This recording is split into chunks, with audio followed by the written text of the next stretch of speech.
It is such an honor for us to be here. As you can see, Brian has been teaching me so much. And I've been teaching him stuff too. Yes. What did I teach you? You taught me Ndewono. Ndewono. That's how we say hello everyone in, hello everyone. In Igbo. In Igbo. Ndewono. And I taught you how to say what again? Thank you. Thank you. Ndaluno. All right, see? And you taught me Muritegwe. Muriteguye. Muritegwe. Yes, Muriteguye. Ask them. Muritegwe. Oh my God! I am never leaving. Don't tell the Nigerians, but I'm getting a Rwanda passport. Don't let them know. They don't have to know. They just won't see me come back.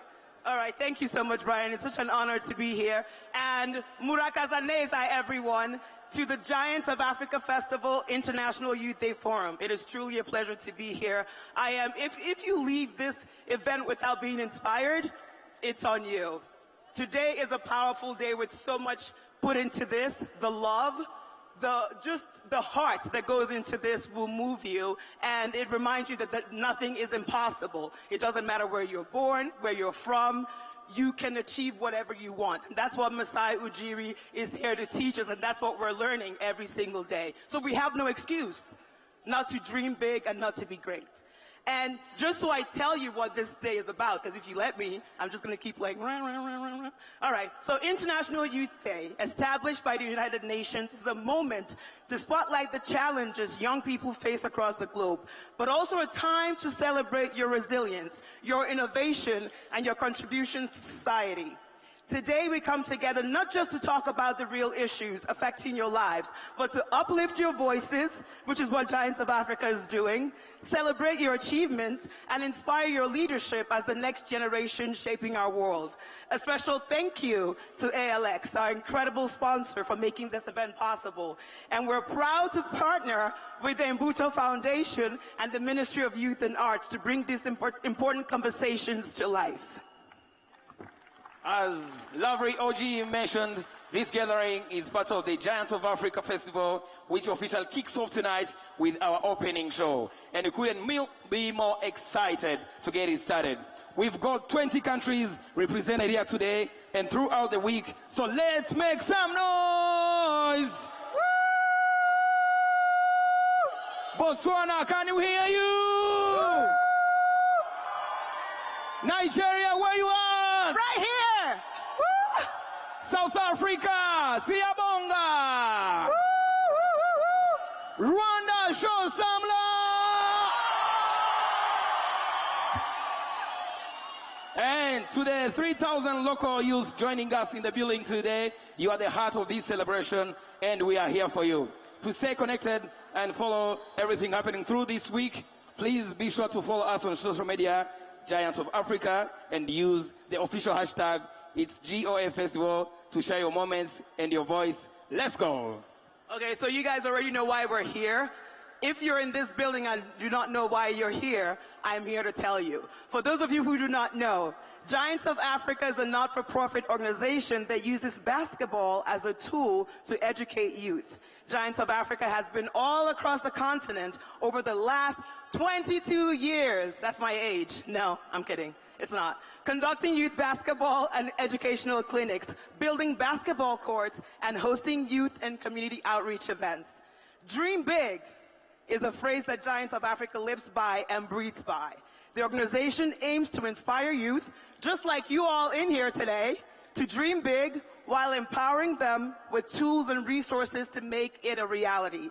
Today, we want to share valuable information covering issues that are top of the mind as you embark on your educational journeys and career paths. Now, before we officially begin, as you know, someone said we've started, but we haven't even started. But we have to make it official. Before we officially begin, let's learn a little bit more about Giants of Africa and also take a look back at the magic of the inaugural Giants of Africa Festival back in 2023.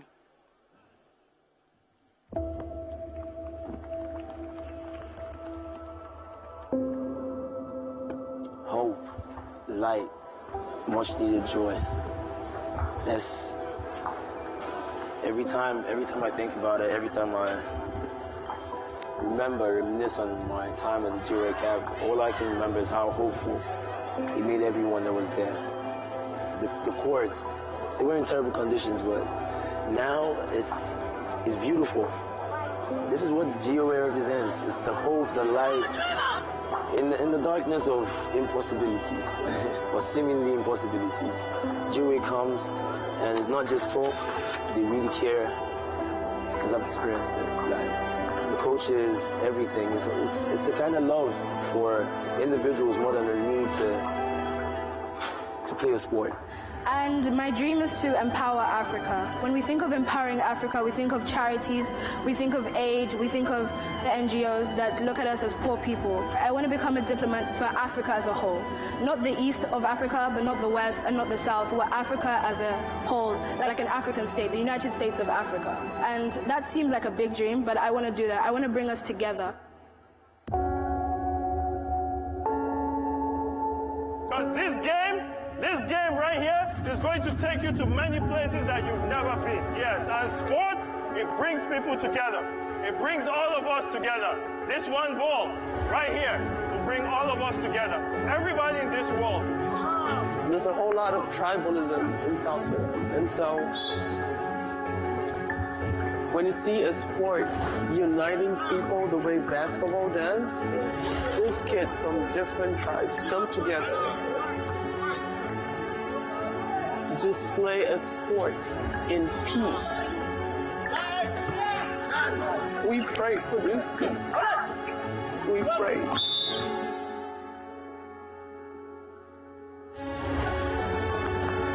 Basketball brought me to Maiduguri, and basketball got me out of Maiduguri, and basketball has brought me back again. You have a chance to help your family, to represent your country. This is not a joke. This is serious. You can change lives with this. So take this seriously. It is a remarkable space. It's a community space, a library, and I'm very happy to see there's also a basketball court. So thank you, Masai. Thank you, Giants of Africa. My dream is to see the girls do the same here, get the same opportunities, and they will. My name is Zofang. I'm from Benin. I am a giant of Africa.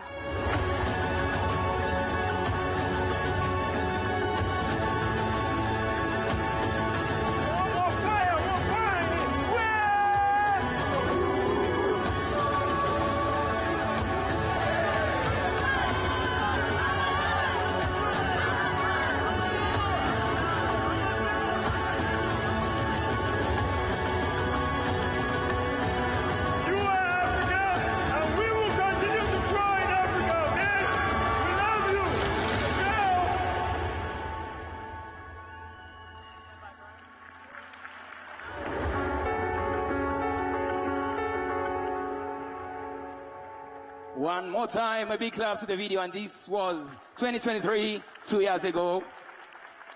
And we're going to double the passion, the love, and everything this year. Are you guys ready? Yeah. Are we ready? Yeah. Are we ready for this year? Yeah. If you're ready, clap once. Clap once, twice, 3 times. Once, once, once, once, once. Once. Thank you. Ladies and gentlemen, prior to his current appointment, our next speaker was an attending physician in the surgery department and the Director General of multiple public hospitals. He has received medical training from the University of Rwanda. He holds a master's in public health from the Manchester Metropolitan University, and he is a PhD candidate from Gothenburg University. Since his time in university, he has been actively involved in youth development programs with the National Youth Council of Rwanda, and continues to do so to this day. It is my honor, ladies and gentlemen, to welcome to the stage Rwanda's Minister of Youth and Arts, the Honorable Dr. Jean-Paul Abdallah Utumatwishima.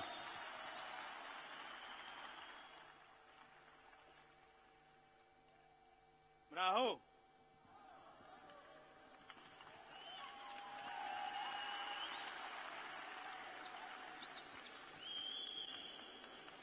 Distinguished guests, dear partners and friends, our dear young people, the heartbeat of our continent, good afternoon.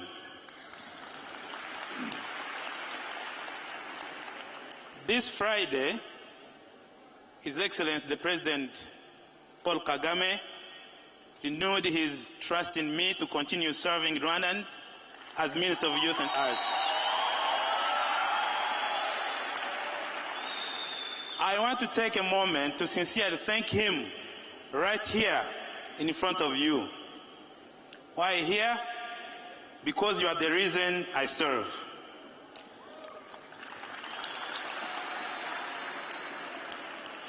Thanking the President in your presence is my public commitment to continue serving with humility, to listen to your voices, to work tirelessly so that you have access to decent jobs, competitive skills, safe and sober entertainment, meaningful recreation, and thriving creative industries.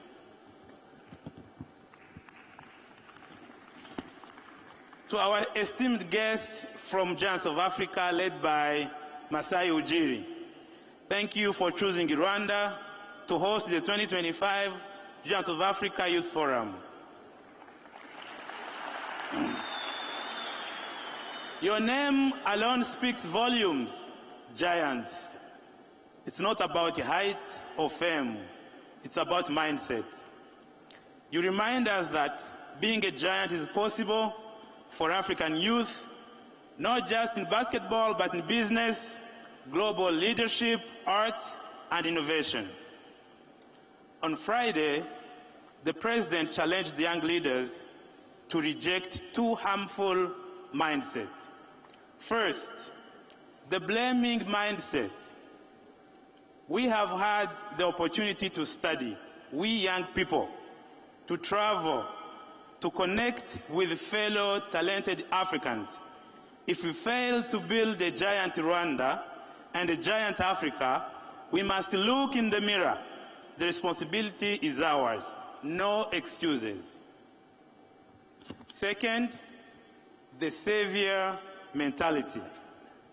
We were created by the same God who created Messi, Cristiano Ronaldo, Didier Drogba, and Stephen Curry.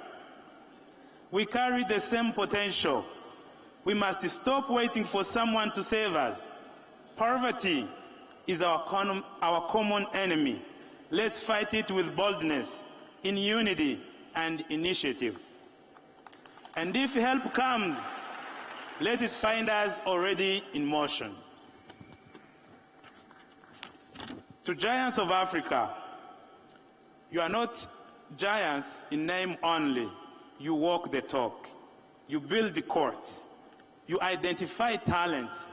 You offer opportunities for competition. And above all, you mentor. You believe in action, and that is an inspiration to all of us. We also deeply appreciate your choice of partners this year, Imbuto Foundation and ALX. These organizations are very excellent in identifying, nurturing, and empowering young talents across Rwanda and beyond. Thank you for standing with our youth. To our young people, turi kumwe iminsi yose. Enjoy this forum, engage fully, connect widely, pay attention to every detail, and above all, go home with a renewed determination to become giants in your own path. To our partners present today, thank you for believing in our youth and investing in their transformation. You are helping in shaping a better Rwanda and a strong Africa. Let's make the most of this forum. Murakoze, thank you.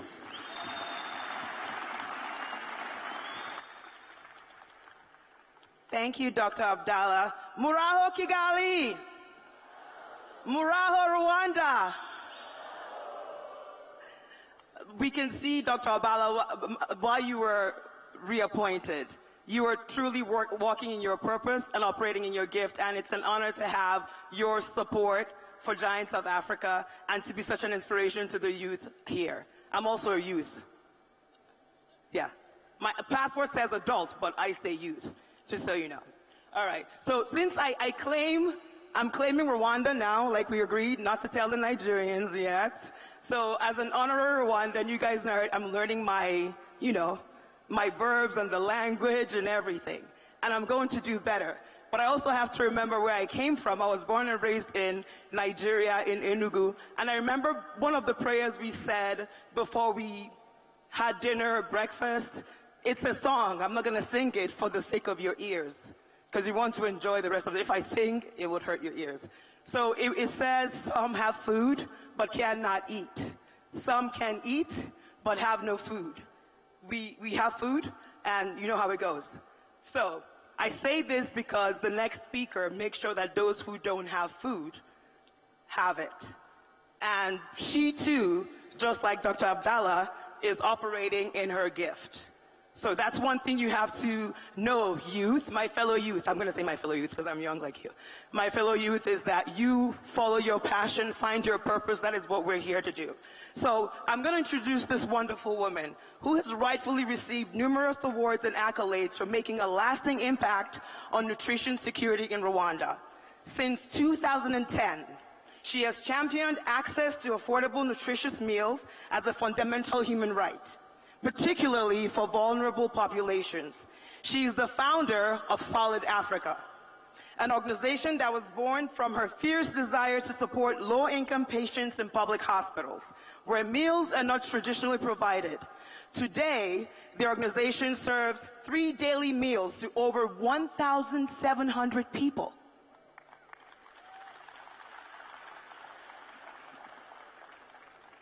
And that's across 6 public hospitals. That benefits more than 100,000 people annually. So please join me in welcoming this true hero, this true inspiration. Please give it up for President and founder of Solid Africa, Isabella Kamariza.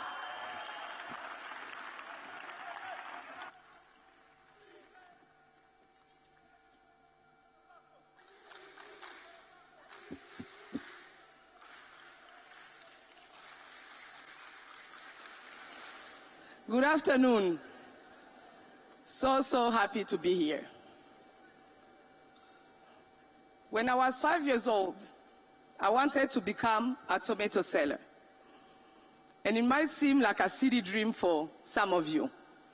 But for me, going to the market on Saturday with my mom in Bujumbura, I would see women selling their tomato in their Gitenge fabrics. And they used to look like the happiest women in the world. They were with their friends, they were laughing, and every time you would buy a tomato, they would have a knot, they would open it, and they would have lots of banknotes. So for me, they were also the richest women in the world. But this story is not about tomatoes. It's about the power that you have. But have you ever thought about the power that you hold in your plate?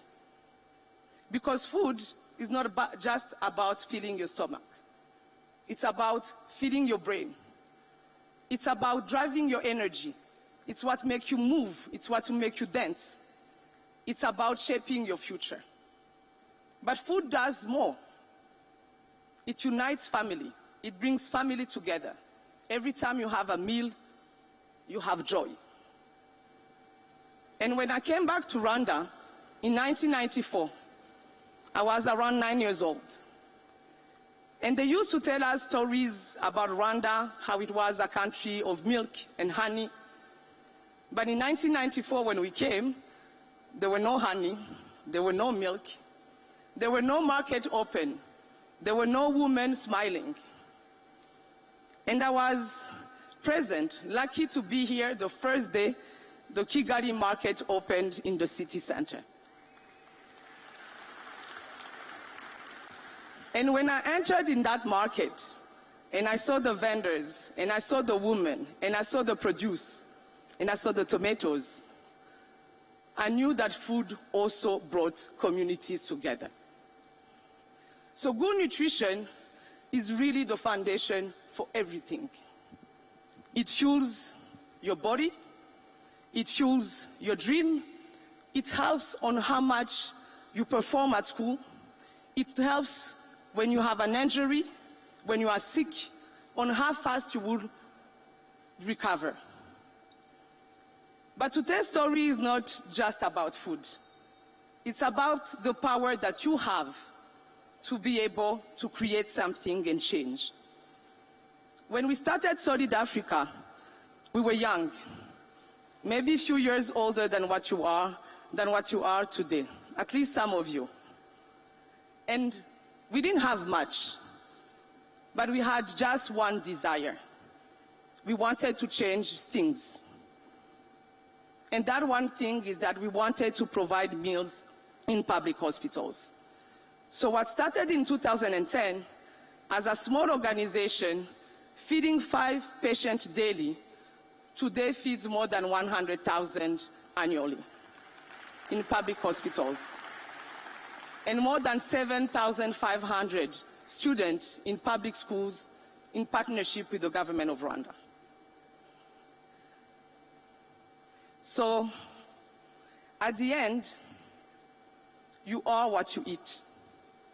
Solid Africa started with youth. It started with heart, and it started with the belief that we don't need to grow old to actually bring change.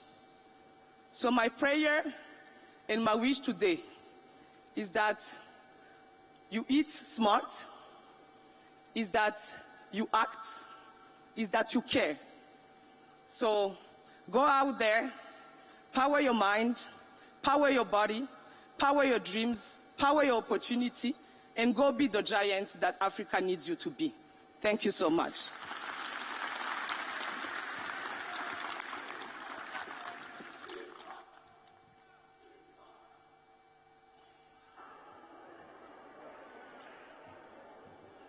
Thank you so much, Isabel Kamaliza. Thank you so much for the great job you're doing for the community, as well as giving back to the community. I think we are all being inspired, right? Are we? Thank you. Ladies and gentlemen, poetry has the power to heal, to challenge, and to transform. Please give a warm welcome to our 4 incredible poets from Gashora Girls School Academy Poetry Lab. Meet Nancy and Daniela from Senior 5, Favor and Sonia from Senior 4, and these brilliant students have transformed their thoughts, dreams, and truth into powerful poetry. Prepare to be moved, prepare to listen, and prepare to be inspired. The floor is yours.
Dream. Started with a dream and a spark in my hand. Built a brand that now reaches across the land. Studied the gaps where young traders fell and built a platform where those traders could stand. Over 300 learned to trade, invest, and grow, guided by tools I designed to help them flow. Investing in futures, in dreams, and in tries, from one small store, I shaped a grand plan. And now, ranked #1 in Forbes Africa. I know, you're probably wondering how she got here. From nothing but a dream, she built an empire. So sit back, listen, and let us tell you.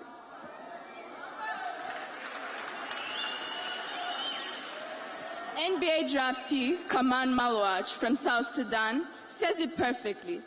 be delusional about your dreams. And I did. I wasn't just dreaming, I was daring. I didn't wait for the world to believe in me. I believed first. In the quiet night, I found myself in a fight of whether I could, a fight of whether I could take flight to a place where dreams meet destiny, and destiny no longer a possibility but a reality. I was told, be your own kind of beautiful. I wanted to shine, I wanted to be the change, wondered whether I could go viral, go miles, but no. I was just dreaming. A voice in me said, go for it, you're young, you can hold it all together, you can reach for the skies, you can be the one in e-commerce, e-banking, entrepreneurship. Everything was possible for you, our Gen Z. But no. I was just dreaming. With compassion as my compass, created a dream world where I could lead, invest, exchange, change, gain, fail, but get back on my feet. After all, I was each vision a stepping stone. Yes, I could shine, represent. I could, but no, I was just dreaming. But I dreamt so bold. Stepping into mornings with purpose, I rose above the doubt, the fears and the voices whispering, what if, or maybe later, but still, I stood and dared to begin. I traded sleep for hours that no one clapped for, mapped up pages of visions into plans. While others left, I stayed, I studied, and I rose. I built in shadows, slow but sure, a girl with a dream, now a girl with a will. They called it luck, they called it a phase, but I showed up day after day, brick after brick. I shaped my space, paved the path with every you can't, and wore that doll like an armor. For days and nights, I poured my heart into my dream, every vein and inch of my thoughts transforming into reality. Each day, aiming higher, the sky was no longer the limit. Switching delusionality to reality, kid Aditra, but the ache drying my eyes wasn't easy. The late night studies, fueled by coffee, to a fail and rail in pain, but I was learning, and somehow the smiles are worth it. Every struggle was a chance to rise farther, stronger, and advance. The feeling that I can do anything, for nothing can scare me. I'm strong. I dreamt alone, but realized together we're friends till the end. I say, built each other to shine even brighter. This wasn't a journey for one. With every fall, we rose undefeated. So never give up. Keep dreaming and acting, for failure is only when you stop. And zero will be your earning. Stay strong and aim high. And now Forbes is calling me the #1 most powerful self-made woman. But when I look at all this, all I can do is remember, I didn't just go with the flow, and neither was it a coincidence. When I look back to the girl that I was, I thank her for her fire that she kept alight, and I thank her for holding on through every night. Now I want to encourage you, under the sound of my voice, not to quit too soon or let your echo fade, for no one will remember the path that you did not pave. Where doors are locked, strive to build your own. Brick by brick, throne or stone, not silver spoon, just grit and grace. Lock in, claim your spot, and you'll find your place. You, the woman with that fire in her chest, and you, the man who won't settle for less. And when you look at where you want yourself to be, it's not easy to look past the potholes and uncertainties, but it's not all about your destination. Own your journey. After all, I didn't just hustle. I studied and I grew. And now I'm lifting up others, telling them they can break through too. Now look at everyone that you have in your life. 1,000 silent hopes hanging in their gaze towards you. Now don't think they belong to just your ops or your haters. They belong to those whose hopes, dreams, and fears you stand for as a mirror. Stand up for them and stand up for you. Now when you hear my voice, don't receive it with ears that are defiant, because one is not born with power. A mentality more should contrado when one you should be open to is that it may start as a whisper, but only grows where patience and discipline take root. Now go, write your chapter, be fierce, be delusional about your dreams, and be true to yourself, because if I could, so can you. I dreamt, not softly, but boldly. I acted, not someday, but today. And I became. So dream big, dare to act, and be delusional about your dreams. Thank you.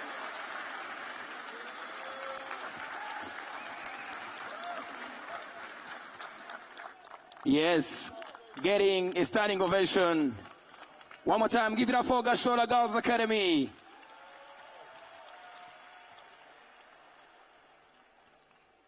You can be a giant in poetry. You can be a giant in sports. You can be a giant in business. We can be giants, right? One more time, give it up for Nancy, Daniela, Favor, and Sonia from Gashola Girls Academy. Ladies and gentlemen, our next speaker is Dr. Giraneza Wanege Christel, who combines medical expertise with social entrepreneurship to create lasting change. This multi-awarding winning advocate is dedicated to advancing sexual and reproductive health and rights while promoting social justice and educational equity for girls, youth, and women. With a medical degree from the University of Rwanda and Masters in Global Health Delivery from the University of Global Health Equity, she co-founded and leads Urukundo Initiative as Chief Marketing Officer, a youth-driven organization making critical health information and life skills accessible to young people. Ladies and gentlemen, please welcome to the stage Dr. Giraneza Wanege Christel.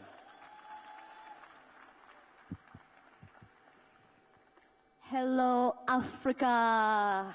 Good afternoon. Niriwe. Bon après-midi. I think in Swahili is habari, but I'm terrible in Swahili, so habari? Amazing. Thank you so much for that introduction. I've never been introduced like that in my life, but apparently now we are giants, right? Yes, so thank you so much. It's a very amazing time for me, and it's a great joy to be here with youth, because guess what? I'm a young person as well. Proud Rwandan and proud face of Imbuto Foundation through Innovation Accelerator by Imbuto Foundation and UNFPA.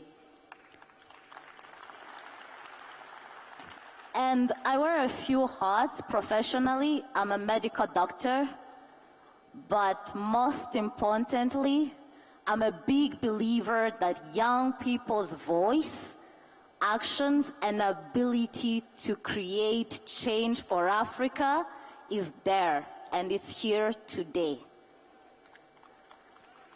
So you might be wondering, why am I standing here? I've never been a storyteller, but hopefully my story will inspire you or you get something from it. Have you ever had an idea that you were so much excited about, but you didn't know where to start? The Gashora girls said it so well. The regionality can be turned into reality. As a medical doctor, I've never really grasped that the regional can be used positively. And Gashola girls said it well. I guess I was delusional, but I had a dream and I took it. So it was a long time ago, but not so long time ago, in 2018, I was doing my university studies in medical school, and I've encountered one of the most devastating experiences in my time as a medical student. I saw teenage girls and even teenage guys in high schools dropping out of school because of information gap around sexual reproductive health and making informed decisions about their bodies. I told myself someone has to do something about this, but guess what? I didn't sit, I stood up and I did something. And that's how in 2019 I co-founded Urukundo Initiative with my colleagues in med school. So something I learned about my journey. First of all, your pain can become your purpose. I was frustrated. It was so sad to encounter young girls of my age or younger than me getting pregnant and not grasping their dreams like I was. Becoming medical doctors, I saw tech experts in the room, and even engineers. And the evidence-based information I was getting from medical school, I can actually share it with other young people in my community. And that's how we created Urukundo Life Skills board game. Together with other young people comes the second lessons I learned. Teamwork is a superpower.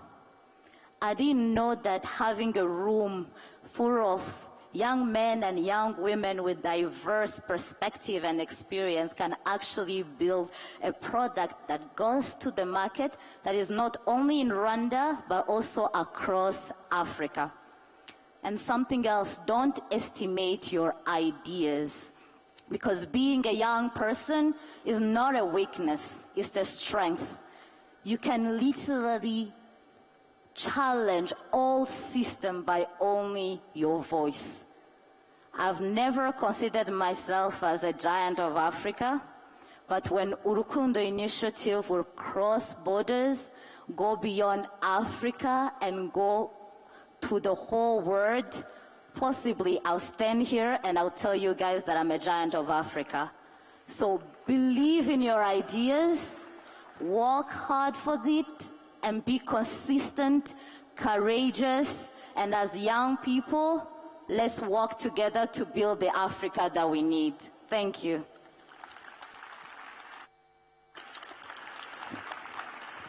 Thank you, Dr. Christelle, and you are truly a giant of Africa in every way, shape, and form. And when I move to Rwanda, you can be my doctor, because she said she's a medical doctor, so she can be my doctor. And we can learn Swahili together, too. All right, so I'm going to let you guys know, they're setting up seats now, these stools, because we're about to have a panel. And you're about to become beyond inspired, and I'm not even joking. I'm not exaggerating at all. So the title of this panel is Purpose, Influence, Impact, Women Shaping Community and Culture. The two ladies you're about to meet do that and then some on every level. And usually people always say, oh, I'm tall. Yeah, I'm tall, I wear heels, but it's because I stand on the shoulders of giants that come before me. And this first trailblazer I'm about to tell you about, I've been standing on her shoulders for so long, she had no idea. She has broken doors, broken down walls, destroyed ceilings. So you need to pay attention, seriously, because she is a trailblazer in broadcast journalism, the co-anchor of ABC's Good Morning America, where her leadership has helped earn the show numerous Emmy Awards. Before that, she was the first Black woman to anchor at ESPN. She's also the president of Rockin' Robin Productions, an independent company known for creating original and compelling broadcast and digital content. We are honored to welcome a true giant. Please give it up for Miss Robin Roberts!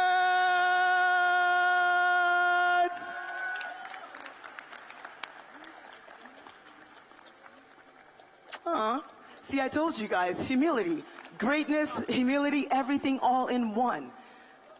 She's saying hello to the lovely ladies over there from the academy. You're going to take my job one day. No, she said I'm going to take her job. No, I'll be your bodyguard. Okay. I'll be your bodyguard. And also, next up, we have my new cousin, my long-lost cousin. We just reunited. We did the DNA test. We are cousins. And she's Chine Ogumike is a former pro athlete, a broadcaster and advocate. She's a two-time WNBA All-Star, an ESPN analyst, and the first Black woman to host a national daily sports radio show for the network. She's also a passionate voice for equity, education, and the empowerment of young girls and women around the world. Please give it up for Chine Ogumike. Hugs, hugs all around. Right? Right?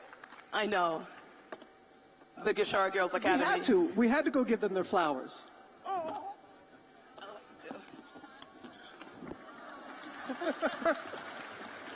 Y'all ain't right. Because you guys got hugs. I'll hug you later. Yeah. Not that you need me to hug you.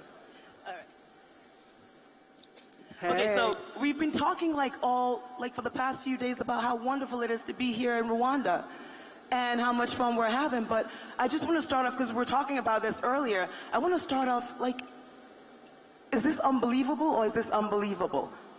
It's unbelievable, and I know they just want us to get through this panel because we're going to dance again, right? We're going to, I'm going to hear the music and things like that. But I have to say, the very moment arriving here, the beauty, the kindness, everything. And I have enjoyed my time, and I'm not leaving here. I'm going to see the other giants of Africa. I'm doing a gorilla trek. And how blessed are you all to be one of 3 countries in the world to have those majestic animals. So it has been beautiful, absolutely beautiful to be here. And you know, what Masai is doing here is proof that you put purpose to power, and you have a dream, you have a vision, you make it happen. And you are known to use your voice to advocate for for young girls, young women, for sports. So how important is that to you to do that, especially being in a situation like this where we have very impressionable young minds? Well, sis, you said I use my voice. Let me test it out. How are we doing today? Oh, I think we can have more energy. How are we doing today? Yeah. Wonderful. It's so nice to be back. This is not my first time to Kigali. This is my second time. As you mentioned, my name is Chine Ogumike, back home. But here I'm Chinenye Joy Nena Ogumike. Hey, Nigeria's in the house. Where's Nigeria? Oh, thank you so much. Those are my sisters and my brothers. I want to thank Masai and Ms. Ramatu for creating this amazing platform. Giants of Africa is truly special. And to be back here means the most to me. Robin and I have been able to use our voice and our platform in different ways through sports. She loves sports at the highest level, competed. I was able to go pro. Yeah, you were the pro athlete. Don't look at me like that. You were the true athlete. Your athleticism, a little questionable. I'm not an athlete. I'm just tall. But we all have the same love, though. Yes. Exactly. Through sport that brings us here today. And I'll just say that your voice truly matters. You know, when I first started playing basketball at the age of 10, you know, I played with my sisters. I'm one of 4 girls. And I thought that basketball was going to be the end-all, be-all for me. But then life had a different plan. I had injuries. I had to deal with some adversity. And then, you guys know the move, the pivot move? Do you guys know what a pivot is? Yeah, the pivot, when you get the ball, you pivot, right? Sometimes in life, you have to pivot. You can't travel, only for fun, right? But I was able to pivot using my voice because of basketball. And that's why I say don't put a limit on what you can do through this sport. Some people may be pro. Some people may go to the professionals. I love mentioning Kamal Maluach. I was able to meet him at the NBA draft. And he is such a great representative of all of us. But understand that your voice is your power. That is your superpower. And to me, it can travel further than your legs can at times. Because at some point, the game is going to be over. But you, using your voice, will never, ever end. And also using your voice and your platform responsibly, which is something you've done, Robin. You've interviewed everyone from pop stars to presidents, and you're still able to just keep that level of professionalism, humility going. So how important is that, to use your platform responsibly? You use the word responsibly. Yes. And that's the ticket right there, to be responsible in all that we do. But to see how people have built platforms like Masai, how he has done, what he has done here. And I tell you, I love storytelling.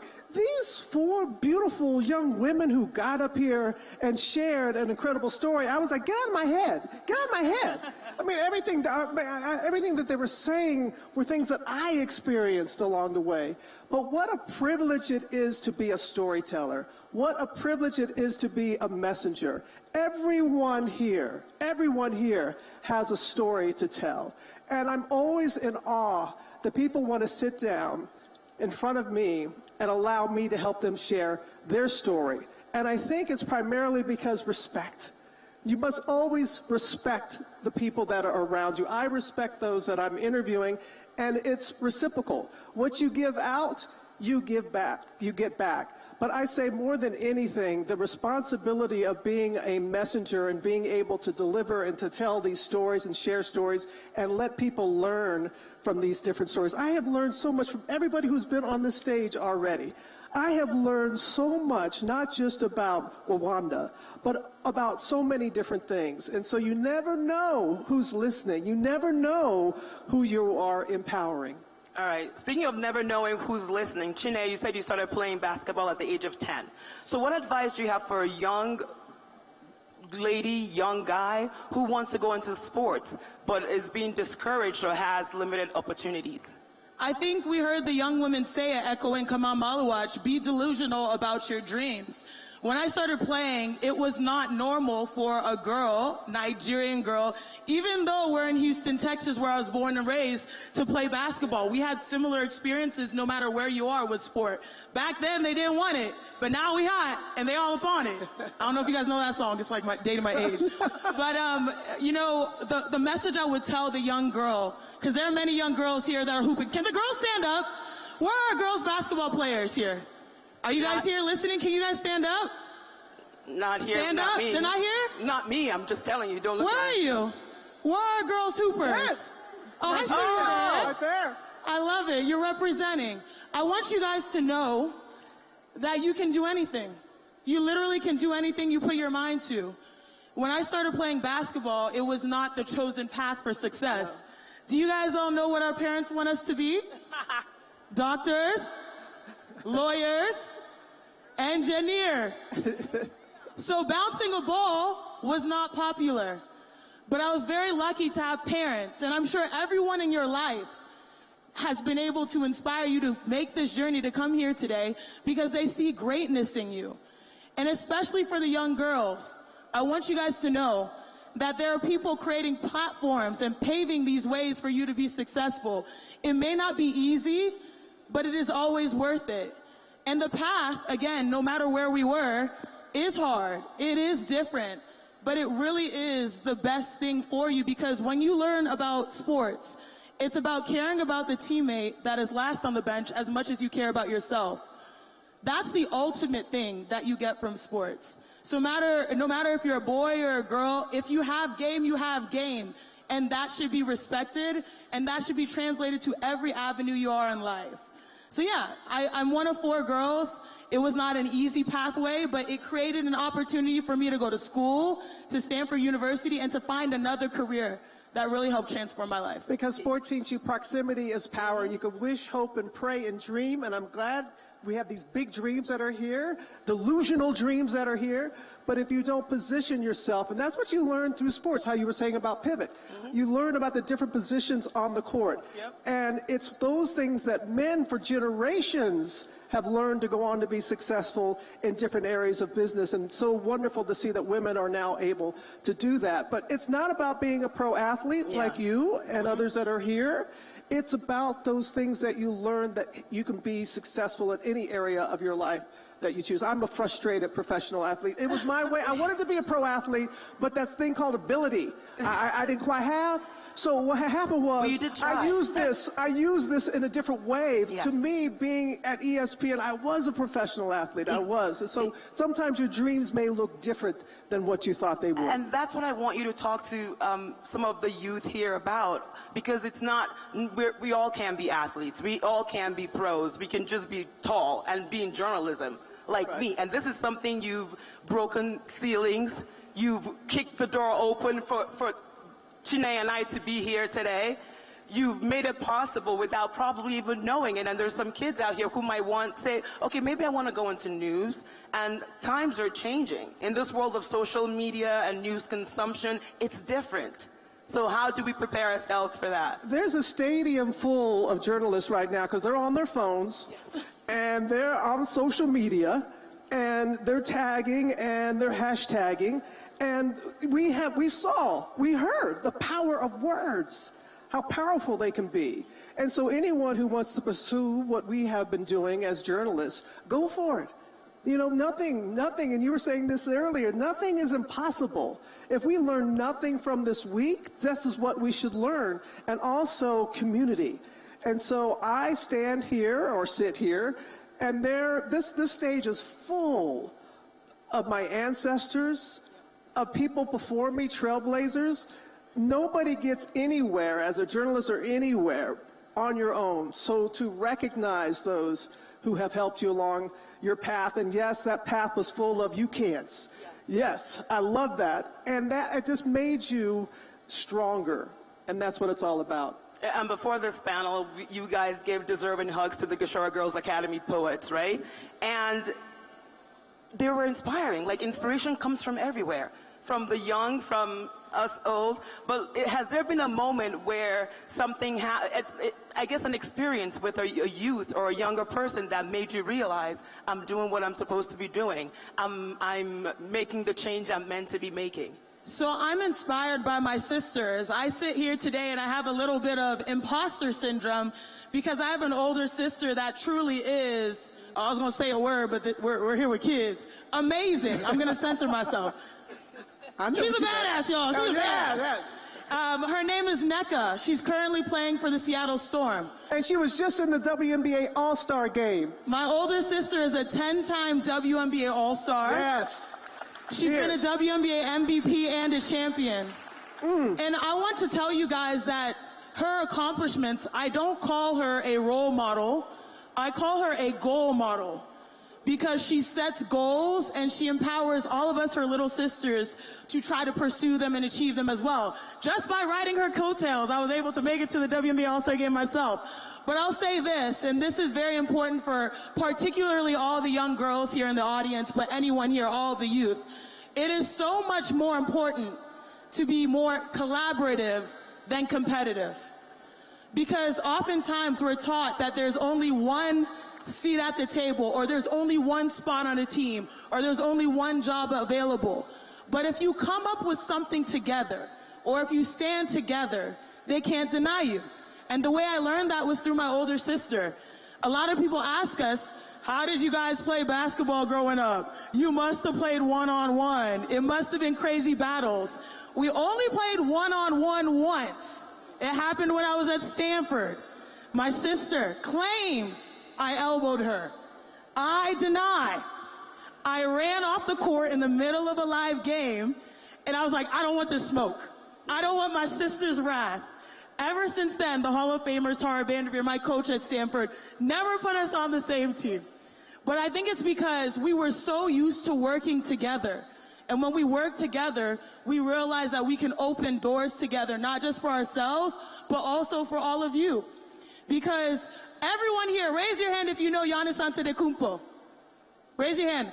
How about Joel Embiid?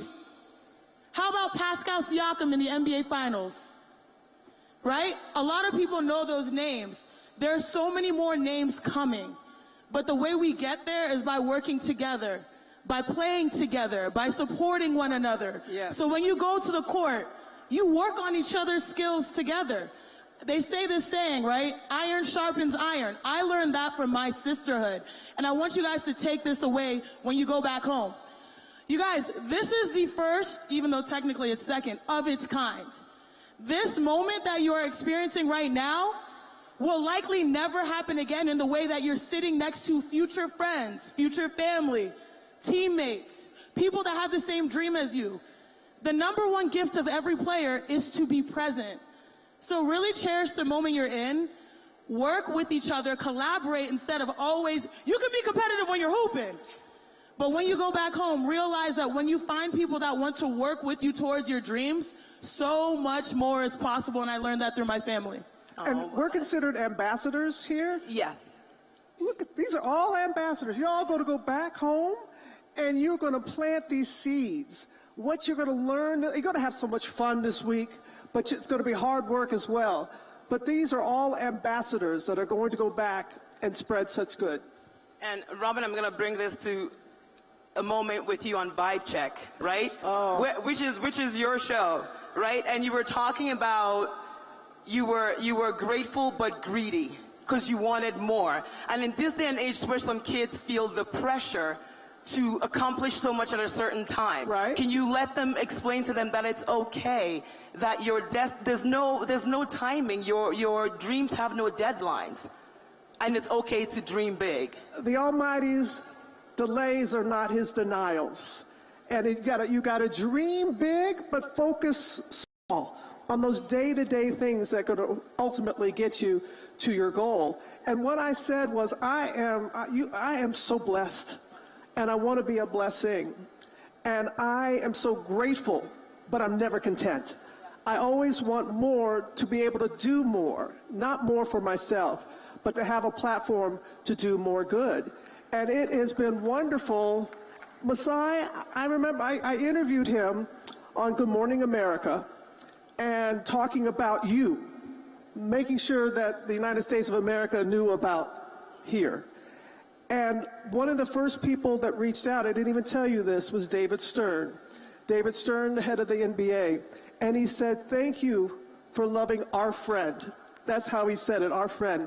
He has been a friend to many. And to invite me here, and I thought I was supposed to be the one that was giving and such. I have learned so much in these few days that I have been here that I'm going to take back. So that's what you always have to have your eyes open. You always think that you know what's going to happen. Be prepared for your suddenly. Get ready for your suddenly. And know that when fear knocks, and we've been talking about fear, and others have, when fear knocks, let faith answer the door. Have steadfast faith. And just dream big, but focus small. Dream big, which is our motto here, dream big. I love that. No dream is ever audacious, too big. Yes. I know. Delusional. Is this our time to hype her up? Yeah, the GOAT right here. Listen, the greatest of all time. People don't understand. No. The Robin Roberts. Yeah. The Rockin' Robin. You're very kind. Seriously, like you and I, when we're talking about Messiah, and you're talking about the great things he's done, and you're like, oh, I've met him, and he's incredible, and what he's done here. Yeah. But what you've done for us, yeah. At least you get to see us in person, but there are a lot of people you don't get to see that you've changed their lives. So we just want to say thank you. I'm grateful to be the first, but I didn't want to be the last, and you all and others have proven that that is the case. I'm so proud of each and every one of you, so thank you.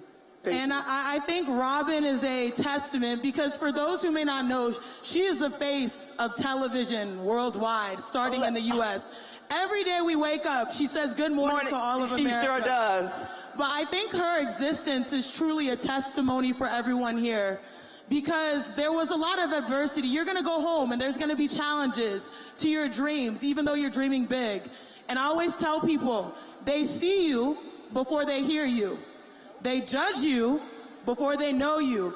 But you represent that they sure as heck cannot stop you. And you are unstoppable for us, and we're just grateful to be unstoppable. Learning from you. Thank y'all. Appreciate it.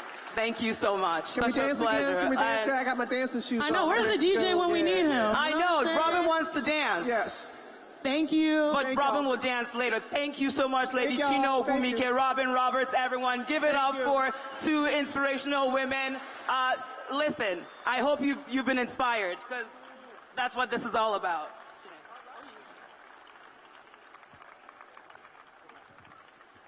Listen, is this my turn to come get a hug? I'll get it later. No, I'll save it for later. I know. But you guys have to teach me. See, you guys could be the next Robin Roberts. It doesn't have to be in Rwanda. It doesn't have to be on the continent. You could be global, all over the world. Nothing is impossible. Why am I even telling you guys? You already know. You taught us that nothing is impossible and we can do anything. And when you do get to where you get to in life, be like a Robin, be like a Masai, because you know some people achieve success and they forget where they come from. Clearly, we are here in Kigali, Rwanda.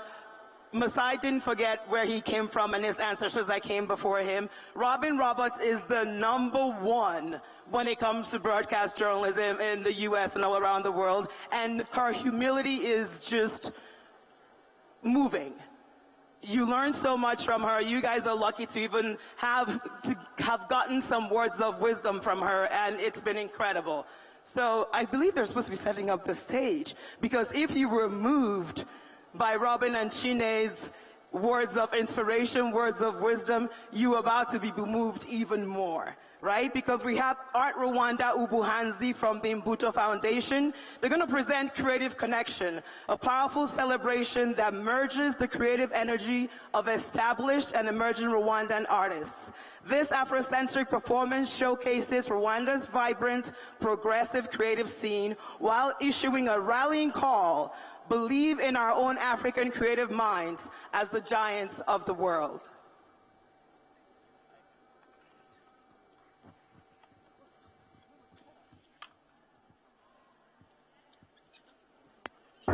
Ladies and gentlemen, presented to you by the Rwanda Ubuhanzi program. Let's bring our attention here for Creative Connection, a musical play to be performed by the Rwanda Ubuhanzi youngest generation with Alin Sano, Bill Ruzima, Mu the choreographer, Mushabizi Umukijitananga, and Manny Martin.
I'm a winner, my mama told me that.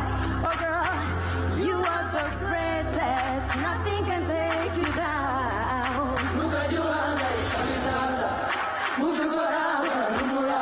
Oh yeah, Mitambika yaponi tabura hariti idahino danga akijana takanibara hariko shenda kikomwe kuyera tuka gatsinda mateka ahora tungura bifuza kumutaza ahora tungura na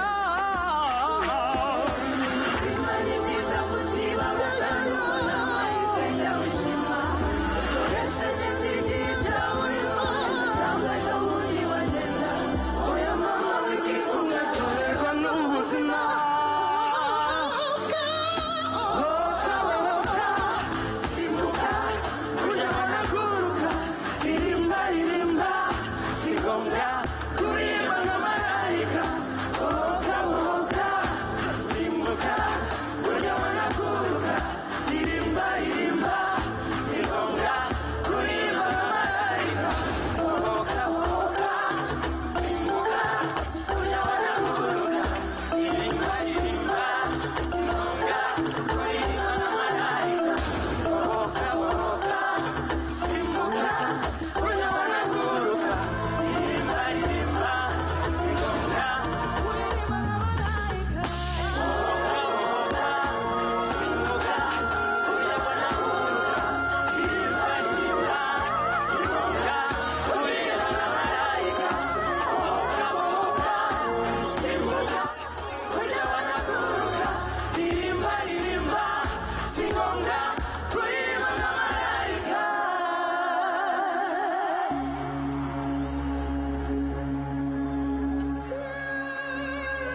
Wreck the shell. Forging the future. Standing tall. Each young creator. Each skilled hand. They breathe. They bind. They rise and stand. Connecting cultures. Shaping dreams. A young Africa. Wise. Rich. With gleam. They live one sky. We make mistakes. We land. We rise. Our spirits awake. We become better. Better versions of ourselves. Better versions of our nation. Better versions of Africa. Africa, Africa, Africa. Afro, Afro, this on mama. Afro, Afro, this on mama. Afro, mama. Afro, papa. Afro, sister. Afro, brother. Afro is so beautiful. Afro, this on Afro, Afro,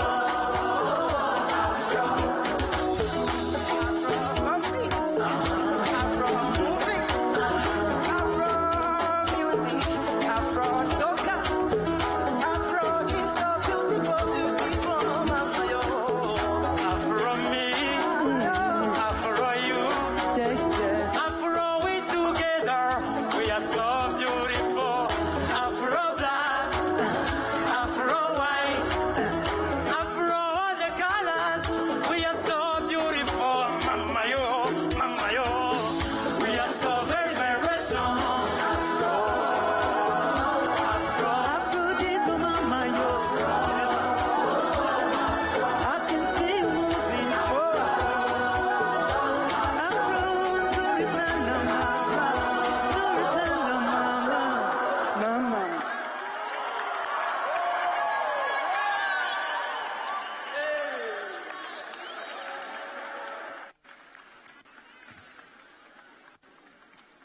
Oh my goodness, ladies and gentlemen, please, one more time, give it up for Rwanda Ubuhanzi. To know more about Rwanda Ubuhanzi is a joint initiative by Imbuto Foundation and the Ministry of Youth and Arts that promotes creative talent across Rwanda. It was launched in 2018, the project that supports or has supported 174 winners across 9 art categories, including the beautiful performance you've just witnessed. Wasn't it beautiful? So make sure that ahead of this Giants of Africa Festival, you pass by Zaria Courts so that you visit the Rwanda Ubuhanzi shop so that you can support our local artists by buying at least one Rwanda creative. Please pass by Zaria Court. And up next is NBA champion, humanitarian, and a proud son of Africa. Born in Nigeria and raised with passion for education and excellence. He didn't begin playing basketball until the age of 16, but quickly rose through the ranks to become a standout athlete and later a key member of Golden State Warriors 2015 championship team. Beyond the courts, Festus is deeply committed to giving back. He is a powerful advocate for youth empowerment, education, and social justice, using his platform to inspire the next generation across the continent and beyond. Please join me in welcoming a true giant, Festus Ezeli.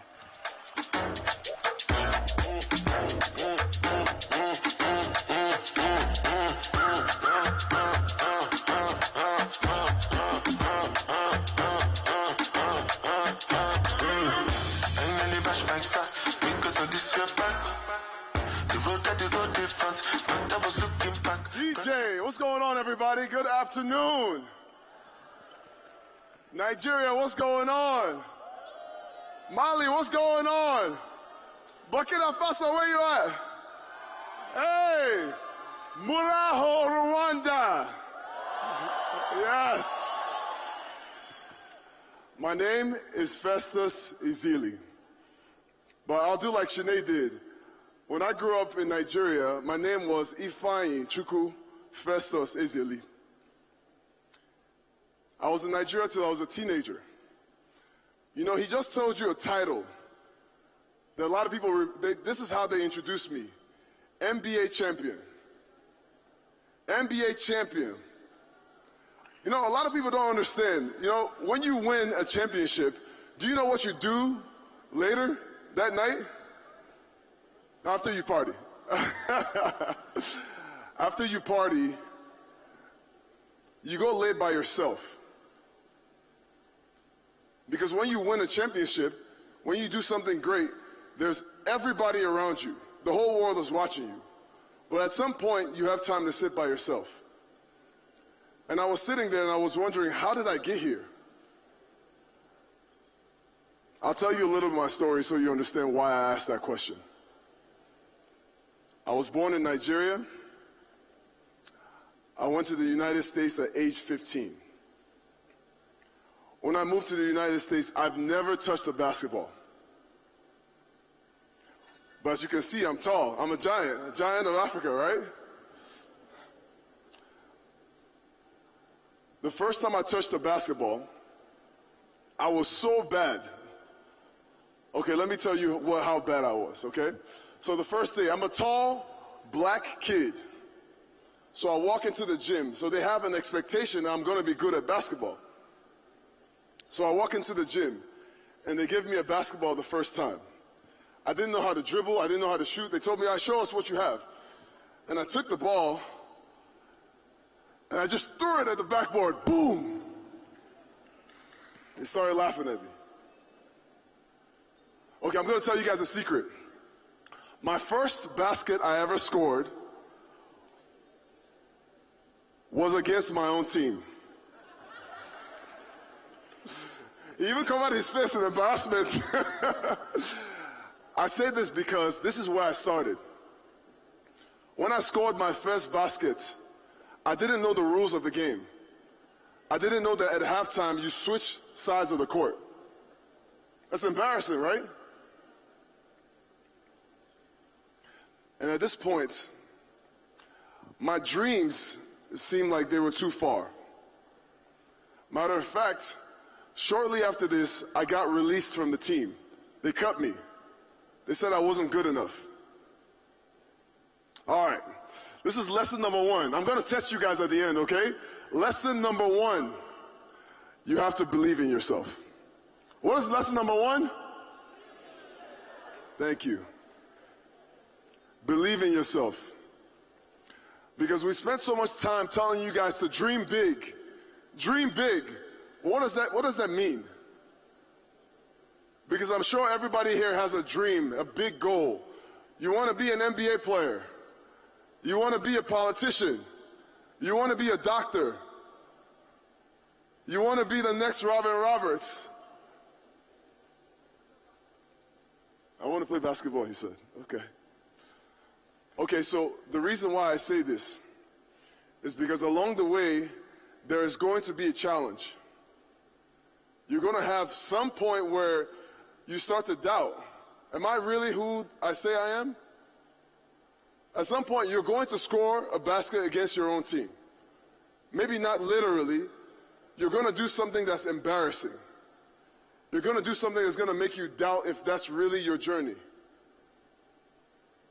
And I'm here as an example to tell you guys that if you keep fighting, if you keep working on your dream, if you keep taking it one step at a time, eventually you'll get there.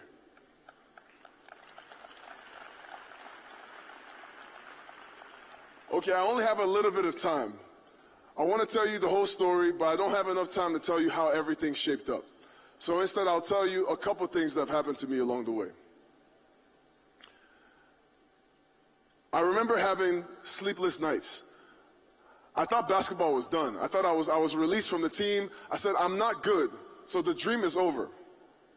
But I remember having nights where I couldn't sleep because I don't understand, why does somebody else tell me who I am and who I'm not? They told me I wasn't good enough to play, but why are they the person to tell me if I can play or if I can't play? And I couldn't sleep at night. Something about that just it wasn't sitting right with me.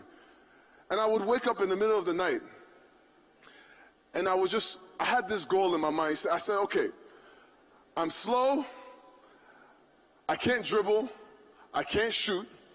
I need to know which basket is my own first. So I had to start somewhere. So I wake up in the middle of the night when nobody's around. Nobody's around me at this point. And I wanted to run a mile. I don't know why this was the goal for me. I wanted to run 1 mile. But I was very out of shape. So I'd wake up in the middle of the night by myself, and I'd go run. And at first, I could only run 1 block. And then I would walk the rest, and I would run 1 block. Then I would run 2 the next day. And then I noticed, I was like, man, I'm getting tired, but the next day I could run 3. And I remember when I could finally run 1 mile. I ran, and this is by myself, in the middle of the night. I ran 1 mile, I got home, I laid on the floor, I was like, oh my God, I can do this. I can do this for me, not because anybody is here, not because they're watching me or because they're expecting something, because I can do this. So I got scholarships to go to college. I went to Vanderbilt University. And about 3-4 years in, I became team captain, NBA prospect. But I want to tell you an even better story. When I got to the Golden State Warriors, all I know is to work hard, right? First day of practice at 11 a.m. I was drafted first round to the Golden State Warriors. This is amazing, it's incredible. First day of practice at 11 a.m. I said, I'm going to get to the practice at 7 a.m. At 7 a.m., I'll get there before anybody else gets there. And I can work hard, and then I'll shower, act like everybody just got here, and then by 10 o'clock when people start showing up, I'll be the first person there.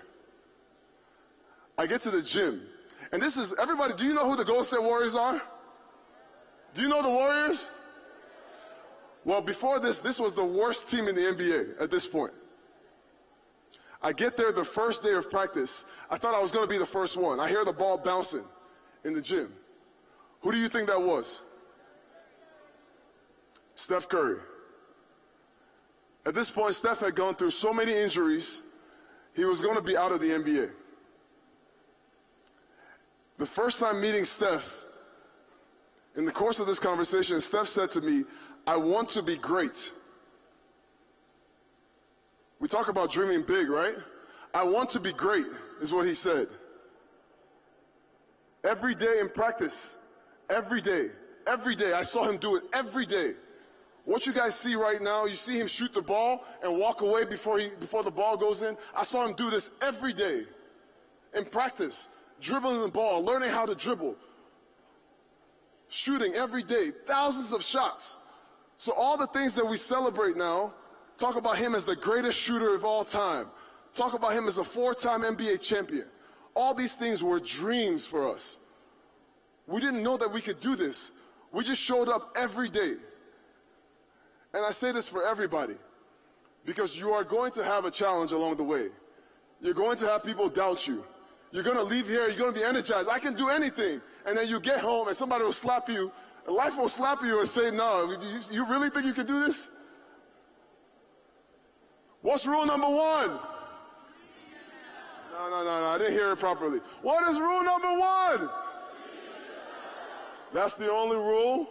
And I think if you continue to believe in yourself and keep walking down this journey, we will be here celebrating you as an NBA champion, as a champion in whatever field that you're celebrating. And at the end, when you're done, you come back to give to the next generation. You come back to do something, to lift somebody else up. Shout out to Masai Ujiri for putting this beautiful event together. Thank you, Giants of Africa. Thank you for this platform. Thank you for uplifting Africa. But you are the future of the world. You guys are the next generation. You're the future NBA champions. You're the future presidents. You're the future doctors. You're the ones that are going to do something. So use your voice. What's rule number 1?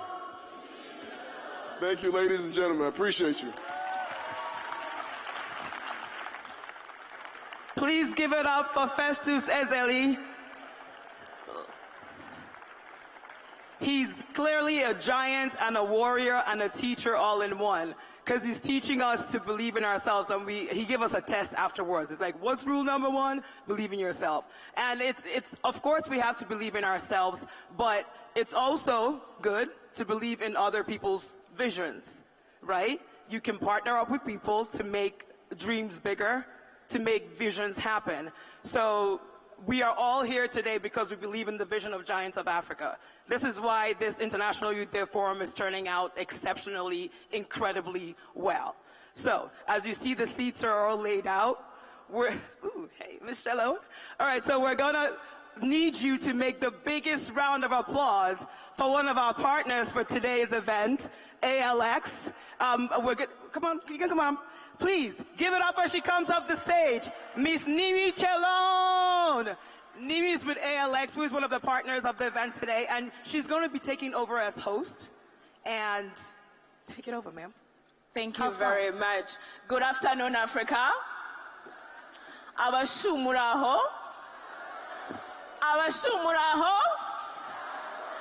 Good afternoon and welcome to our guests. Welcome to Kigali, or welcome back. My name is Nimi Shairono Rugwiro. I lead operations at ALX Rwanda. Such a privilege to be here with you today. What an incredible energy at the arena.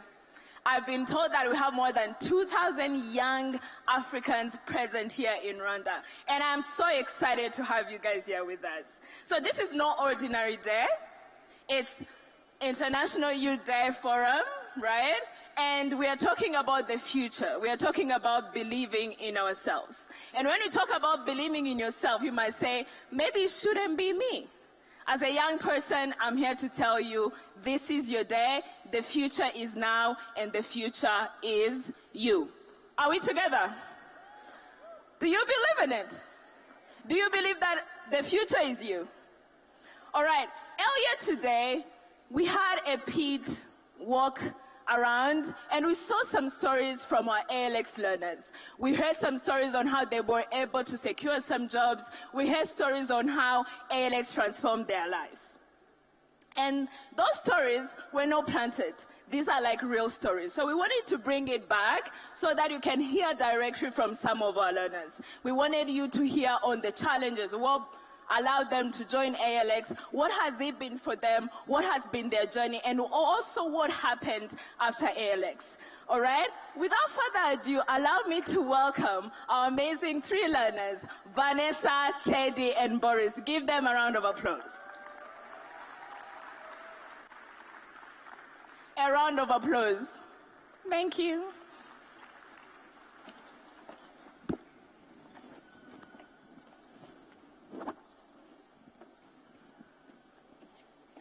So at ALX, we just don't teach, we unlock.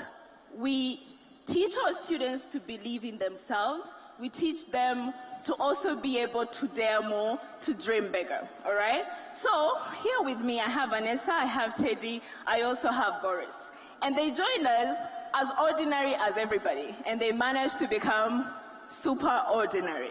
All right, let's start with you, Vanessa. Tell us what made you join ALX, and also how has been the journey for you? Hello everyone, my name is Vanessa Karangwa. I am a data analyst alumni from ALX. Right now I'm working as a marketing strategist at Urungano Realty. So I joined ALX at a very confusing time in my life, right after finishing high school. Unsure of my next step, a friend advised me to enroll at ALX. I was skeptical at first because I had no technical background, but I took the leap of faith and joined. From the moment I joined, I loved the vibrant environment. It felt like a place where everyone wanted to learn and grow together. I was very fortunate. Only 2 months into the program, I landed my first job as a digital marketer. The soft skills I gained at ALX, like critical thinking, leadership skills, etc., it helped me to succeed to get the job and also succeed at my workplace. I know Nimi didn't ask me to give advice, but I would like to encourage all the young ladies to join the tech world. This industry is not just for men. Your unique experiences and perspectives are needed to shape the future of technology. As our First Lady once said, empowering women is not just to give them opportunities, but to create an environment where they can lead and thrive. And the Alex has given me the skills, opportunities, and has also created an environment for me to lead and thrive. So let this be a cue to apply. Thank you so much, Vanessa. And I feel like I love women in tech. Let's give her another round of applause. As Vanessa mentioned, she just came straight from high school. And this can be you next. And all of a sudden, she's a social media manager. Back to you, Teddy, our favorite Gen Z. And I also heard that you happen to be an IT manager somewhere. Can you walk us through on what made you join ALX and how has been your journey so far? So good afternoon, everyone. I just must say you all look great today, especially that section. You guys were lit earlier today. I don't even know what to say about you guys. Give yourselves a hand of applause. Come on. Anyway, I joined ALX like my colleague here. I joined straight out of high school. I was really passionate about technology, but as a young man, you know, I say I want to go into tech, but I really have no idea what specifically I want to do in tech. And as I was taking a gap year, I got an offer to study abroad, and I had a friend who came up to me and told me about ALX, about its beauty, about its community. And on an afternoon, I decided to give it a try. And so I went to the hub in Nyarutarama. I got to experience for the first time in my life, I got to experience a multicultural environment. I got to engage with Kenyans, with Nigerians, with Egyptians. I got to get so many different African voices that were able to influence me, and I felt like I was at home. So I decided to sign up for a course, software engineering, of which I'm now an alumni. I must say the journey was difficult, but in the process of that journey, I was shaped into the individual that I am right now. Because a few months ago, the idea of me speaking in front of 2,000, 3,000 people was unheard of. But right now, I can look at you all in the eye and tell you that ALX is amazing. The programs are top tier. And after I graduated the program and got to engage in the job market, I can say the reason why I landed my job as an IT manager right now was due to ALX. Because I was competing against people with diplomas. People had degrees, bachelors, masters, and as I was sitting there in the waiting room waiting for my interview, you know, the doubt comes in because you start asking yourself, am I really worthy? Should I go back to university? Maybe I should wait and get a degree and then apply for this job. But in order for me to push through and look at this wall and say that I am enough, I am trained, I am capable, I can get this job, that's due to ALX, because they expose you to the African mindset to say that I am enough. I can do this, I have the skill set, why should it be someone else? I can be the person to take that step, and I think that's something ALS gave me because I was able to land my job, and I am currently a tech entrepreneur working in Tuza Wellness in Revero, and I can say it's all thanks to ALX. Thank you so much, Sid. Let's give him another round of applause. You're held that you do not have to have technical skills to join ALX, and then once you join ALX, you get the tech skills, and you're also able to secure a job. So if you're here and you're thinking about a career, you're thinking about your next move, you know what to do. Now to my favorite introvert, Boris. You moved from medical field to now being a data scientist. Can you tell us what prompted you from doing that turn, and also how has it been for you? Yeah, thank you, Nimi. Talking about the introvert part, I was so amazed by the girls here who were talking freely. I felt jealous. If me in senior 4, in senior 5, I wasn't talking like that. So it even went during my university years, I wasn't even able to carry out a presentation in front of people. So when I finished my bachelor's in anesthesia at the University of Rwanda, So I saw that I lacked something, and I had this dream that even though I was doing something which is kind of specialized in the medicine, I wanted also to be able to reach to my grandfather, to my grandmother in the rural area. But that's possible through technology, and I didn't have the tech skills enough to go and read and create something that could reach my grandparents. So it is that I was lucky enough that my friend introduced me to ALX, and then I joined. I saw how everyone expressed their ideas freely, and I was immediately, I felt like I could do it. If they doing it, I could do it. I honestly say that it's not easy, because yes, you have always, you think about I'm making maybe a mistake, this is not how to pronounce the right words, but through that whole journey, I really felt like I was transformed.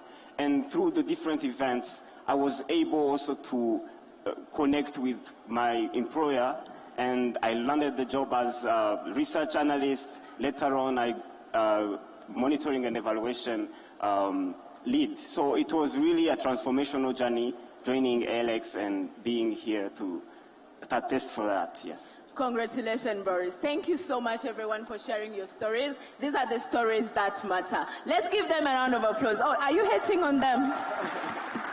Thank you very much. All right, so we're about to wrap up, and one thing that we care about at ALX, even though we do hard things, we try to have fun doing it. So we'll wrap up with some quick fire questions. So to you, Vanessa, if ALX had a theme song, what would it be? The Ben 10 theme song. The Ben 10 theme song. Is that a song? Yeah, the Ben 10. The Ben 10. Ben 10 theme song. I'm told for that, but I get that. To Teddy, what's one thing ALX taught you that the school never did? Adaptability. I feel like wherever you put me on the continent, I can adapt and thrive. To Boris, give me 3 words that describe ALX for you. I would say growth, adventure, and then fun. Thank you so much, everybody. Thank you very much, everyone. All right, before we wrap up and I welcome the next segment, I would like to highlight one thing. You might be the next ALX learner, you might be the next ALX alumni. And if you're looking to pivot your career, if you're looking to go into tech, this is the moment for you. Visit our website. And as you have seen before the P-Talk, we've all seen the impact that we've made. We are in 8 countries in Africa, and in 2024 alone, we managed to train over 671,000, graduated 200,000 techies, and also placed more than 40,000 in jobs. And guys, that's what we talk about, impact. Thank you very much. Up next, I would like to welcome my colleague Philip to take us into the next segment.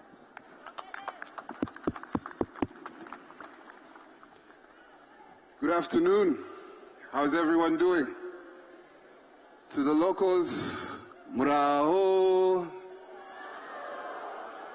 To our visitors, karibu to Kigali, murakaza neza.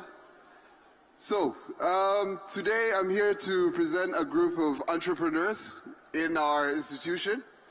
So, at ALX, I am the DM. At ALX Africa, our mission is to empower 3 million ethical entrepreneurial leaders who are going to create jobs and make a difference for a lot of people, even in the stands today. So you might ask yourself, how are we doing this? We have programs such as Founders Academy, Freelancer Academy, and what we love to say, Founders Incubator, where we take dreams and we make them into a reality. So today we have 3 companies, I would say, a drop in the ocean of the ventures that we work with. We have MindTech, which is founded by Kelvin Gwihimba. We have Neem, that is founded by Priska Nikuze. We have the lovely Bernice, who's going to bring Signverse that's really disrupting the communication space. No longer do you have to know how to read sign language. You can be able to do this with AI avatars that she has created. So without further ado, please give a warm welcome for Kelvin, the founder of MindTech. Kelvin, join us to the stage.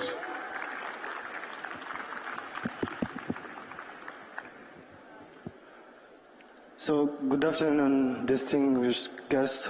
My name is Calvin Guimba. I'm the founder of MindTech.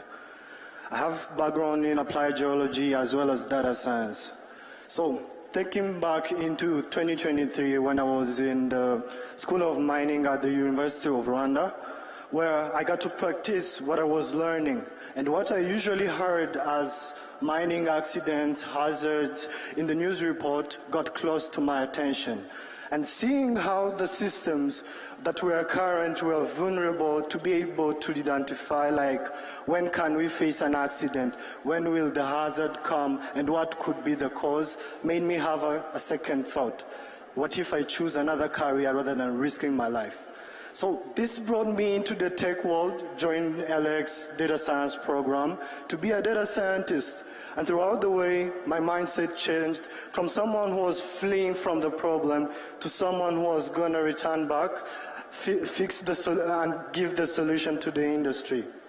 And doing my research, I got to identify that 90% of the data on sites are either not tracked and lost in silos. This leads to people dying and as well as billions of dollars that are lost yearly due to downtime and inefficiencies. So looking about the existing system, now I could understand like why a mine plan must take 9 to 24 months. And I just thought like, what if there could be a system that could be able to predict, prevent, and optimize operations in real time? Welcome to MindTech.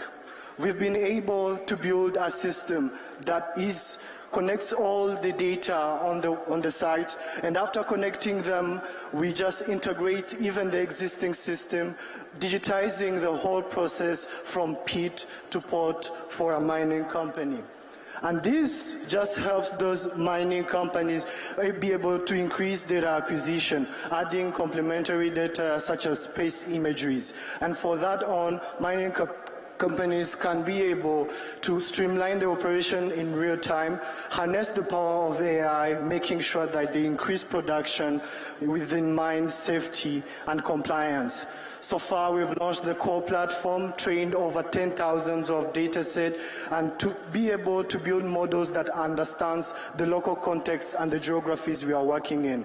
It wasn't a solo journey. We got partners that believed in our vision, and we got to enroll our first clients. And to the youth that are currently in this building, do not be blocked by the challenges that you see in your community. Harness the power of innovation and seeing beyond to be able to build solutions that can be able to solve the problem in our societies. Thank you very much. Let me introduce my fellow innovator, Bernice.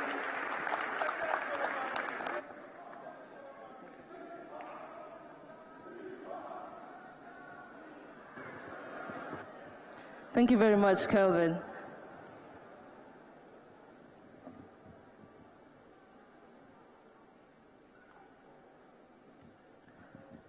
I have a small question for all of us. How many of us understood what I just signed some few seconds ago? By a show of hands. Close to none of us understood what I just did. And in that moment of silence, something else happened. You got to feel what it feels like to be left out of a conversation. Let me take you back to 2 years ago when I was invited to train a group of kids in robotics back in Kenya.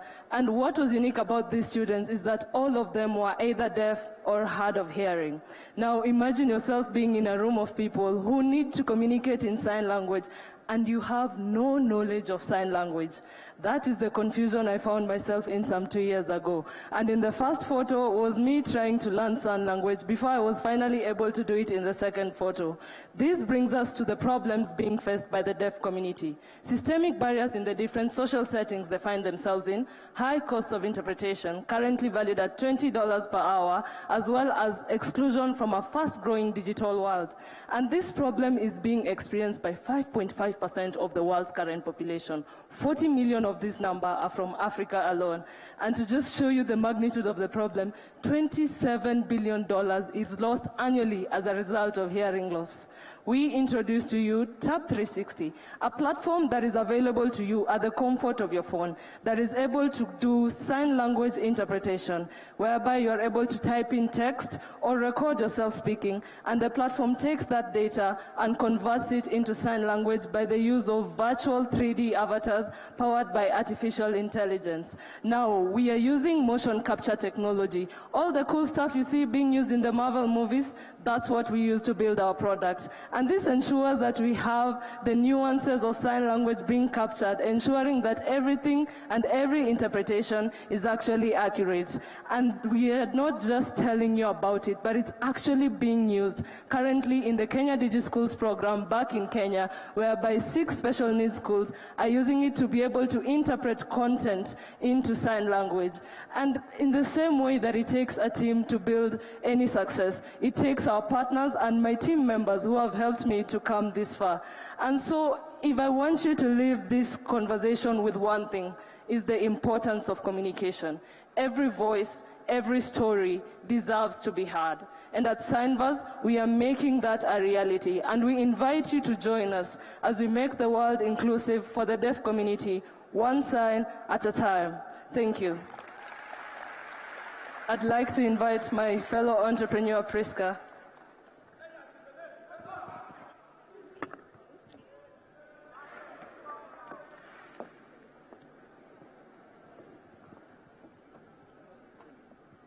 Okay, thank you.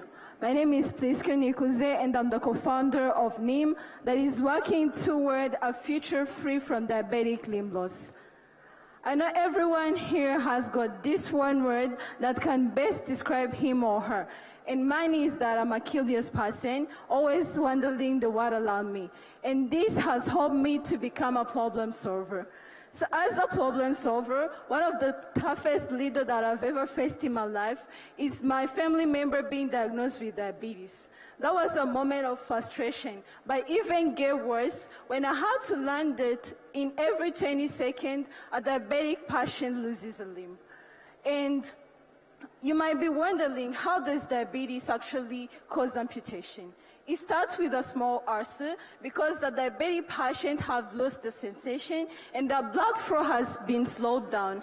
And from what was a small ulcer, it's become a disaster that takes a limb away. So life after amputation becomes full of mental distress, financial burden, and loss of productivity. So you might be wondering, why is it a concern now? Globally, 589 million people are having diabetes. In Africa, 24 million people have diabetes, and in Rwanda alone, 131 million people have diabetes. So thank God to our smart insole. Our smart insole prevent ulcer before they start, monitor fit in real time, and this is how we block the way to the amputation. So how it works, it has sensor in it that grabs the early signs of ulcer formation, send the information to the microcontroller, and then from the microcontroller to the web app that get the alertness and to the healthcare provider. So we've been testing and retesting our smart insole, and we can't build this without the help of our beneficiaries, Rwanda Diabetes Association and the World Diabetes Foundation. And behind our journey are the partners that has made this journey possible. So I invite you all to take smart steps together to stop diabetes from taking more limbs with the help of this smart insole. Thank you.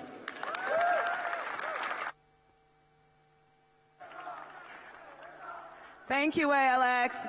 Give a round of applause, please, everyone. Louder. I was going to ask Nimi if it's too late to apply. Is there an age limit? Because I feel like I aged out.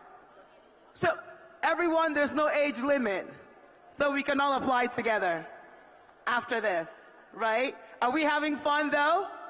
Are we learning? Are you inspired?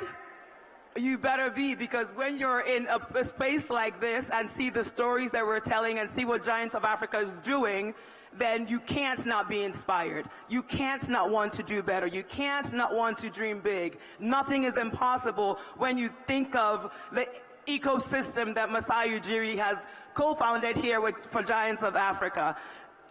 One of my favorite quotes is like, if you knew who walked beside you at all times on this path that you have chosen, you would never know fear or worry again. If you are in this ecosystem, you wouldn't know fear, you wouldn't know worries, because you know we dream big. Nothing is impossible, and we're all here because Masai made it possible. So please give a round of applause for the first African ever to lead an NBA franchise and the co-founder of Giants of Africa, a true believer in the power of purpose, potential, and community. Stand up, put your hands together for Mr. Masai Ujiri.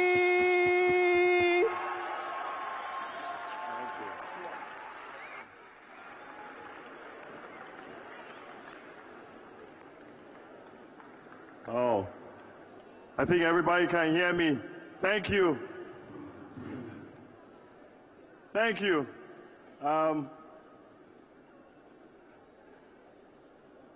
Shh. Shh. There we go. We're in school.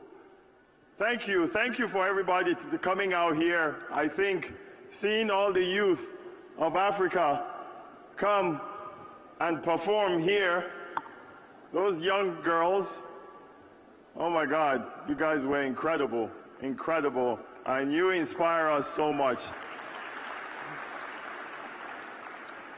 I know you inspire my young daughter, my 11-year-old daughter. I know she's inspired by you guys.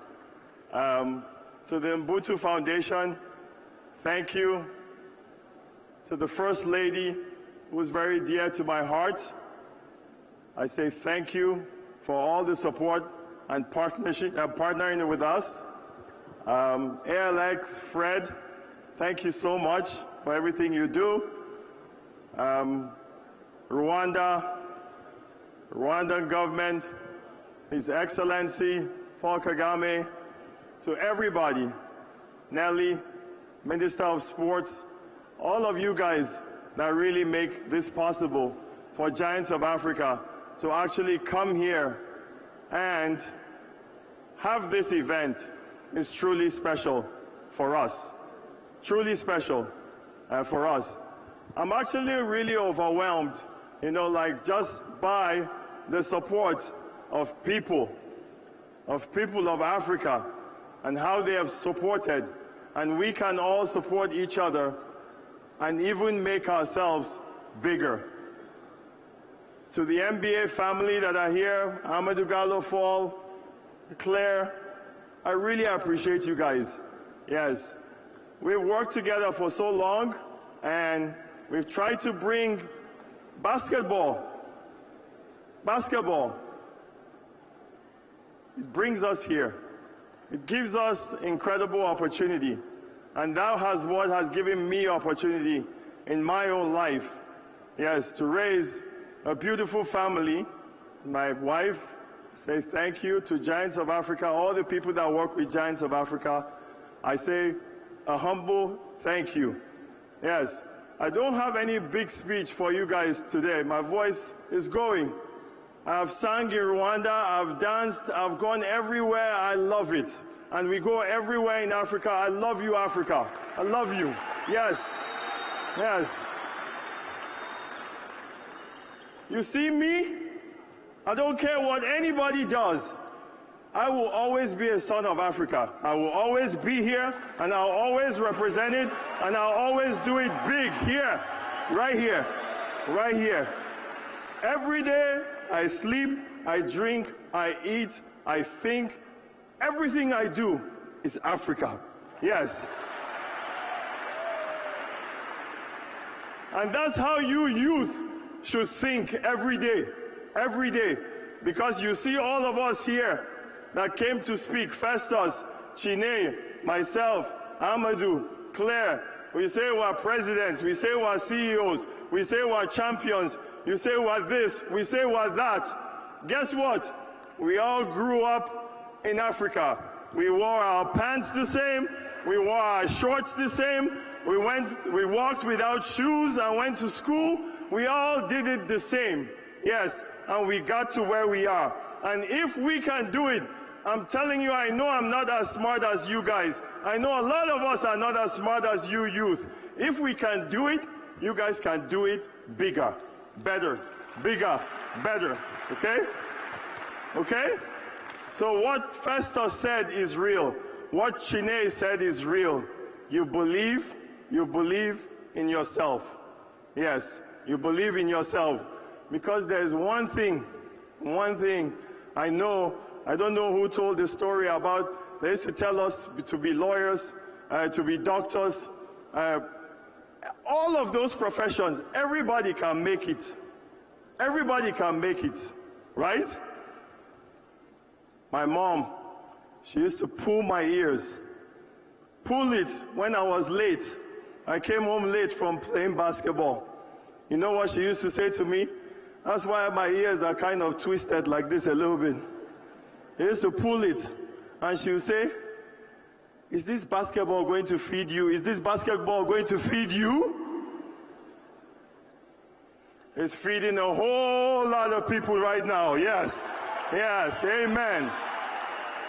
Amen. So when I dreamt of Giants of Africa with my co-founder, Godwin Owinje, God bless you, we dreamt of something big. Yes, Godwin Owinje. We dreamt of something big that was not about ourselves. This is no more about Masai Ujiri. Take that out of your mouth. That is, it's about you guys now. Yes, we will come and go. You are tomorrow. You are today. You are the future of Africa. You are. So take it and go. Okay? Take it and run and believe and grow and be better and make this continent something. When you become something, stay humble. Come and take people with you and be something. Be meaningful to our continent. Yes, because our continent is bigger than all of us. And it's time we respect that. Instead of fighting each other, we stay together. Okay? We stay together. Yes. As you youth go, God will bless you, God will guide you, and God will take you places that you've never been. Okay? Sports will take you places that you'll never been. God bless you. I love you, and I'll see you in 2 hours.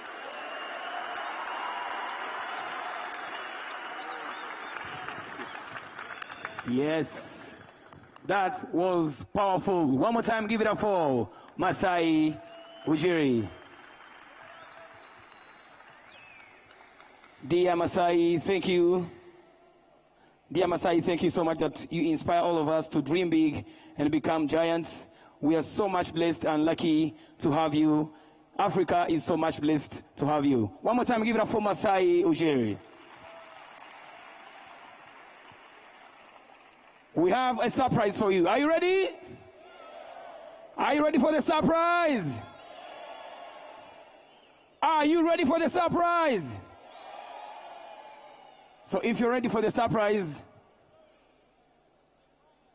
get your phones off. I want everyone to get his or her phone out. And please, light up your torches like me. Please. Right now. Quick. Tubikore vuba ndabereka. Quick. I want us to light up our torches. No. Let's do it. Wow, ufite karasharamye smartphone. Va. I want to see which side is lighting up the torches. This one or this one? This one or here? Just light up your torches. We are counting 3. Are you? Okay, here is the drill. Let's do this. No. Maybe make it a little bit dimmer for me. Yes, thank you. Listen! Hold on. Thank you. Are we ready? Here is the drill. I'll be saying, who are we? When the phones are done, then we say giants, we light up, right? When I say, who are we? It's like this. You yourself say, giants, the phone's up. Let's go, let's go. No. When I say, who are we? The phones are down. When I say giants, we put it up, right? Let's go down. Down. Down. I don't want to see any light. Who are we? Down. I need the voices. Louder. Let's roll. Like we are giants. 1, 2, 3. Africa, who are we? One more time. Africa, who are we? The last one has to be energetic. 1, 2. Are we ready? Quiet a little bit. Africa, who are we? Ladies and gentlemen, the surprise we've got for you. Are you ready to move? Are you ready to dance? We are closing this incredible event with pure fire. From his breakout hit, Esurabizi, to fans' favorites, Inanna. One more time, give it up for Chris Easy!